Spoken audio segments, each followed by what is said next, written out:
Halo Cikos, apa kabar semuanya? Semoga kalian dalam kondisi baik-baik aja dan kalian selalu dalam lindungan Tuhan yang Maha Kuasa. Ketemu lagi di channel aku, channelnya Safitri KWS. Wong Deso Sobo Sipanyol. Aku mau coba cerita mengenai proses aku, gimana sih caranya bisa bikin SIM. Jadi sebetulnya untuk sekedar informasi, di Indonesia aku belum pernah nyetir dan aku nggak punya SIM di Indonesia. Tapi di sini kebutuhan akan SIM dan mobil itu termasuk salah satu kebutuhan yang menurut aku sih antara primer dan sekunder ya. Kenapa aku bilang begitu? Karena di Spanyol ini dia ada jadwalnya untuk bis. Dan kalau misalnya kita ketinggalan bis, ya kita nggak bisa pergi. Dengan adanya SIM dan ada mobil, kapanpun saat kita perlukan, itu kita bisa sampai ke tempatnya tepat pada waktunya gitu. Di Spanyol ini ada dua jenis ujian untuk bisa dapat SIM. Yang pertama ujian teori, yang kedua itu ujian praktek. Kita bisa pergi ke sekolah nyetir, atau di sini disebutnya autoescuela. Itu kita bisa daftar di situ, atau juga kita ikut kayak kelas lewat internet gitu. Itu jatuhnya lebih murah biayanya. Kalau pada zaman aku dulu di autoescuela itu untuk daftarnya 465 euro pada saat itu ya, pada tahun 2017. Setelah kita bayar 465 euro, itu nanti kita dapat satu buku pengenalan akan jenis-jenis kendaraan yang ada di Spanyol, terus jenis-jenis jalan yang ada di Spanyol, terus rambu-rambu lalu lintas dan lain-lainnya lah gitu, termasuk P3K gitu. Itu juga masuk ke dalam teori. Maksimal 6 bulan kita di kelas, setelah itu baru kita ngambil ujian teori. Nah, ujian teori itu pada zaman aku dulu itu 30 pertanyaan dan kita hanya boleh salah 3. Salahnya lebih dari 3 itu dianggapnya nggak lulus. Dan ujian itu kayak komputer gitu. Jadi itulah pada awalnya sih sebetulnya aku takut untuk ujian gitu. Jadi pada saat itu aku di kesempatan terakhir itu di 6 bulan yang memang aku harus mau nggak mau aku harus ujian itu di 6 bulan, itu akhirnya aku daftar. Aku daftar untuk ujian dengan modal nekat. Tapi ya karena pada saat itu juga bahasa Spanyolku belum seperti sekarang, jadi aku nekatnya ngambil ujian tapi diiringi dengan usaha. Aku masuk ke perpustakaan selama 2 minggu. Buku yang dikasih dari autoescuela itu, dari sekolah nyetir itu, aku baca 2 kali bolak-balik aku tandain pakai stabilo, coret-coret pakai bahasa Indonesia supaya lebih ngerti. Pokoknya selama 2 minggu itu aku di perpustakaan. Aku juga bikin kan kita dapat juga password dari, ada soal-soal lah gitu di internet gitu. Di sini dibilangnya Novates itu jadi kayak soal-soal latihan, terus di situ juga ada jawabannya, maksudnya yang benernya tuh berapa gitu tuh. Di situ juga langsung kelihatan. Terus kalau misalnya kita mau tanya juga di situ juga ada penjelasannya, kita salahnya di mana, yang benar jawabannya gimana gitu. Itu di situ semuanya dijelaskan di Novates itu. Selama 2 minggu aku tuh masuk di perpustakaan, selain baca buku itu juga aku bikin tes itu yang di Novates itu lebih dari 3.000 soal. Itu sempet nggak bisa tidur hari H. Ya pokoknya aku di situ aku udah pasrah, aku udah usaha semaksimal mungkin. Yang jelas aku pada saat itu aku pergi ya berdoa, pada saat ngisi juga berdoa gitu ya, karena memang kehendak Tuhan lah yang jadi, bukan kehendak kita gitu. Itu. Terus udah gitu ternyata aku lulus. Aku cuma salah 2. Wah, di situ senengnya luar biasa. Tapi kemudian harus ngambil tes praktek. Jadi kalau kita bayar 460 saat itu dapat gratis kelas praktek itu 8 kali.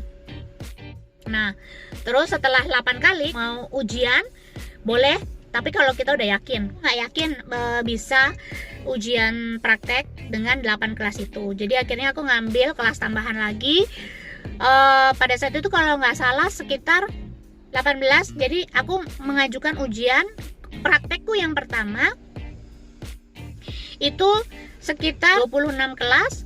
Guruku yang nyetir dia bilang, oh kamu udah oke, kamu udah bagus, kamu udah bisa ujian. Ya udah, akhirnya aku ujian dong. Akhirnya aku ujian dan gagal. Jadi sebetulnya pada saat itu kalau kata guruku, sebetulnya kesalahanku tuh nggak terlalu besar lah. Cuman karena aku tahu aku salah, jadi aku gugup. Akhirnya aku nggak bisa parkir. Padahal kata guruku, aku tuh salah satu muridnya yang kalau parkir tuh mulus, yang lancar lah gitu kalau masalah parkir gitu. Tapi berhubung karena udah tahu aku melakukan kesalahan, jadi kan gini, di sini aku cerita ya, waktu itu kesalahanku, aku mau ngelewatin zebra cross, itu mobil itu parkir di double gini. Nah, zebra crossnya itu di sini. Nah, pada saat aku mau ngelewatin, karena ini mobil sih sebetulnya salah nih yang mobil yang di sini parkirnya. Nah, jadi kan nggak kelihatan nih orang yang mau nyebrang. Orang yang mau nyebrang itu nggak kelihatan, ketutupan dua mobil. Aku mau ngelewatin zebra cross. Nah, orang yang ini mulai mau nyebrang. Aku pikir itu adalah suatu kesalahan. Karena aku terus melaju, bukannya aku berhenti. Cuman memang kayak gambling gitu ya. Aku kalau berhenti di tengah juga, ya orang itu juga maksudnya ya harus ngelewatin depan atau belakang mobilku dong, berarti karena aku udah di tengahnya zebra cross gitu. Tapi akhirnya aku memutuskan untuk terabas dan aku pikir kesalahan besar lah gitu. Tapi ternyata kata guruku, enggak, sebetulnya itu bukan suatu kesalahan besar. Kalau misalnya itu karena itu pilihan, aku mau lanjut atau aku berhenti, itu pilihanku gitu. Dan kalaupun misalnya memang aku ngelanjut untuk terus ngelewatin, nggak masalah, karena toh orang itu baru mau mulai nyebrang gitu. Cuman kesalahanku udah itu satu, yang kedua aku nggak bisa parkir gitu karena saking gugupnya, karena aku tahu itu salah, jadi aku nggak bisa parkir gitu. Gagal lah yang pertama.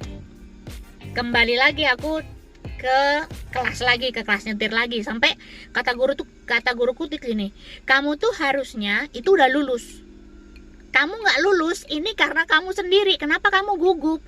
Kamu nggak pede aja, padahal sebetulnya kalau kamu pede kamu lulus kemarin. Karena kamu nggak pede jadinya nggak lulus, dia bilang gitu ya. Akhirnya mau gimana lagi, udah terjadi gitu. Akhirnya aku masuk ke kelas lagi, sampai akhirnya total dari awal, dari kelas gratis sampai aku ujian yang kedua itu sekitar 43 kelas aku ambil. Nah, setelah 43 kelas itu guruku bilang lagi, kamu udah bisa untuk ujian, karena aku lihat kamu udah lebih pede sekarang ini. Jadi akhirnya aku ujian lagi. Guruku bilang, pokoknya kamu harus pede, karena kamu udah bisa nyetir. Ingat di kepala kamu udah bisa nyetir. Aku nggak mau lagi kamu ngulang, kata dia gitu. Terus gue bilang, oke deh, aku usahakan gitu. Tapi sebenarnya pada saat aku ujian yang kedua itu tuh aku tuh megang setir tuh udah gemeteran, karena udah takut duluan gitu.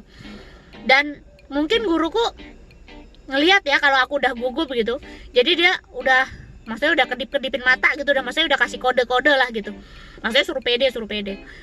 Akhirnya ya udah aku maju, aku pede, dan akhirnya yang ujian yang kedua itu aku lulus gitu. Oh iya, aku mau cerita tentang biayanya. Jadi mulai dari aku daftar kelas yang pertama itu gini, uang masuk 465 euro pada saat itu. Terus ujian teori kita bayar lagi, kita kena bayar kalau nggak salah pada saat itu sekitar 70 euroan gitu. Itu untuk ujian teori. Ujian praktek itu kalau nggak salah sekitar 90 euroan. Dan sebelum ujian praktek kita harus ada namanya psikoteknik.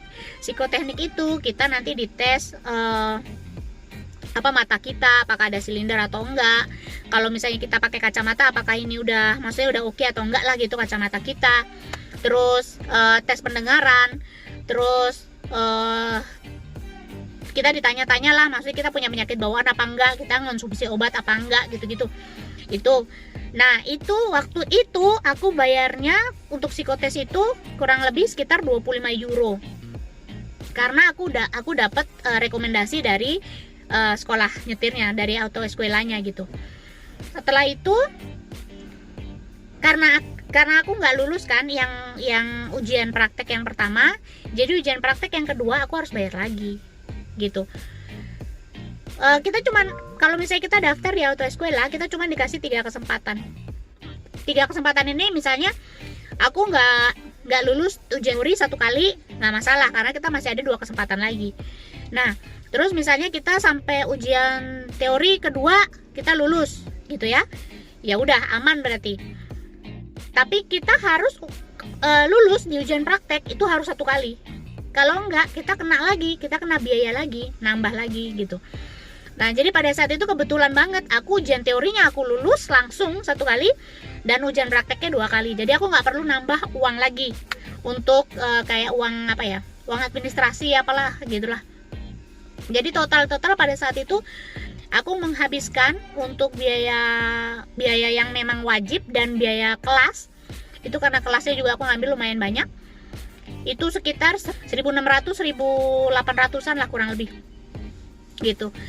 Nah terus SIM di sini tuh sistemnya poin ya, untuk sekedar informasi.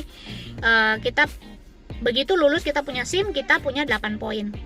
Di dalam 5 tahun kalau kita nggak melakukan kesalahan, kita nggak pernah ditangkap polisi, terus poin kita diambil, itu kita bisa maksimal sampai 15 gitu.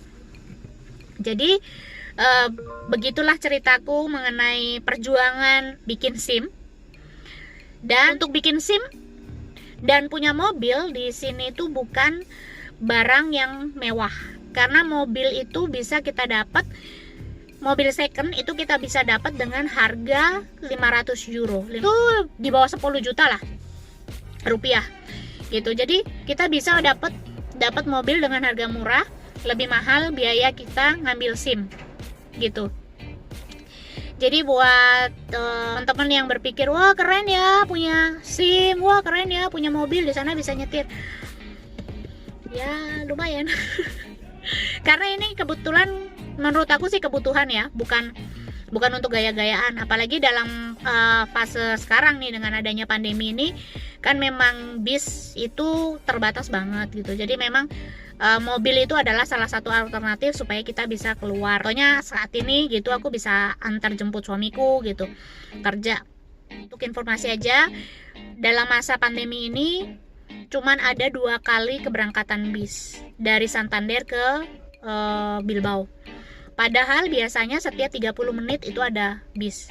Jadi kalian bayangkan aja, kalau misalnya suamiku harus nunggu kerjanya misalnya jam 7 pagi dan bisnya itu baru ada jam 9.45 dari Santander, gimana dia bisa nyampe sini jam 7 pagi gitu. Begitu juga pulang dia harus nunggu, kalau nggak salah dari Bilbao itu jam 8 lewat lah gitu. Jadi nyampe rumah itu sekitar jam 10 malam. Ya kebayang kalau misalnya selesai kerjanya itu jam 1 siang, harus nunggu jam 8 malam, kan ya bonyok juga gitu.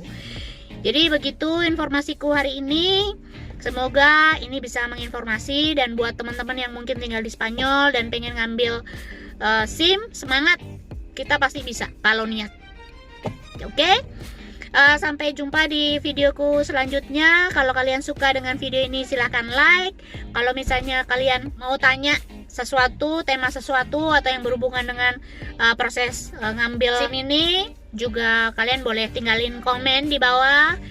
Dan jangan lupa subscribe. Oke, sampai jumpa di video berikutnya. Dadah.